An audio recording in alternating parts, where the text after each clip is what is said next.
Assalamualaikum warahmatullahi wabarakatuh. Nama saya Muhammad Azan. Di sini saya akan menjelaskan tentang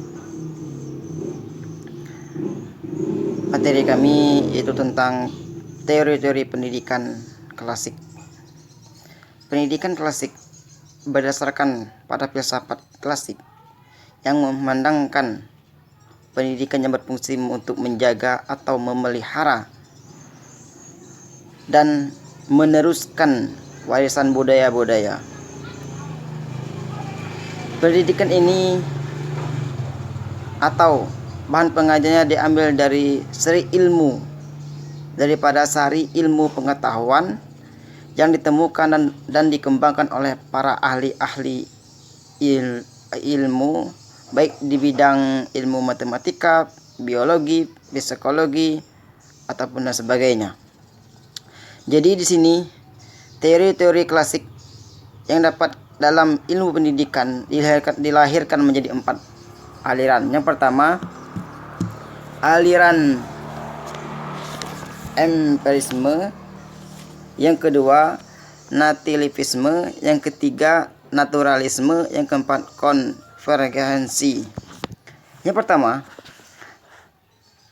aliran empirisme, yaitu aliran yang mementingkan simulasi eksternal dalam perkembangan anak ataupun manusia, dan mementingkan perkembangan lingkungan, tidak mementingkan perkembangan bakat ataupun bawaan kita sejak lahir.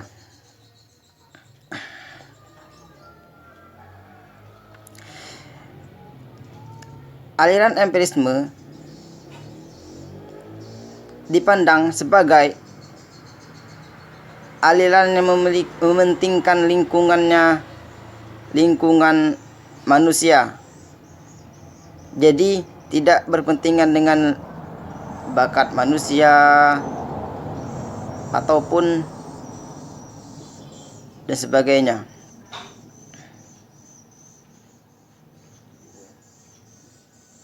Yang kedua,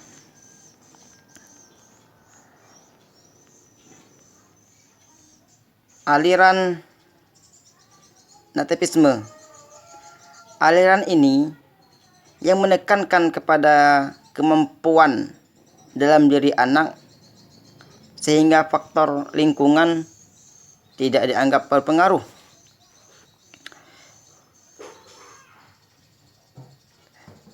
Misalnya, seorang anak sejak lahir pendidikannya sudah bagus, ataupun awal lahir, awal sudah kecil, sudah dididik dalam kebaikan, insya Allah dia akan menjadi baik. Apabila dia sudah didikan dengan kejahatan, begitu pula dia akan menjadi orang jahat, ataupun tidak akan menjadi berhasil anak itu tersebut. Yang ketiga, aliran naturalisme. Aliran ini yaitu aliran yang sebagai keseluruhan realitas.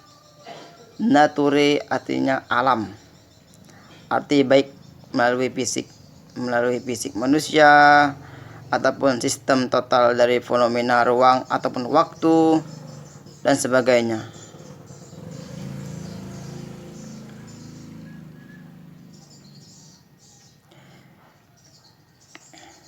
Semua anak manusia baik pada lahirnya, yaitu sejak di tangan oleh Sang Pencipta. Tetapi akhirnya rusak pada di tangan manusia juga, dikarenakan konsep-konsep alam. Anak hendak dibiarkan tumbuh dan berkembang menurut alamnya. Jadi manusia itu jangan ikut campur untuk urusan perkembangan anak. Yang keempat, aliran konvergensi. Aliran konvergensi ini yaitu aliran itu yang menyatu ataupun menyertai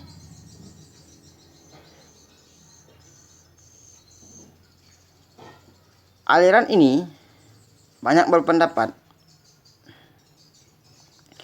Dari William Stern, seorang ahli pendidikan bangsa Jerman, yang berpendapat bahwa seorang anak dilahirkan ke dunia ini sudah disertai pembawaan baik maupun buruknya.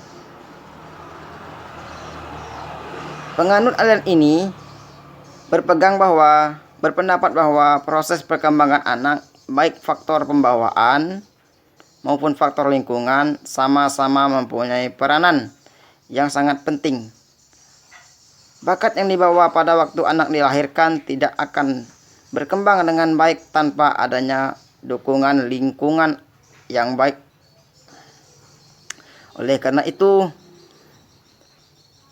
aliran konvergensi ini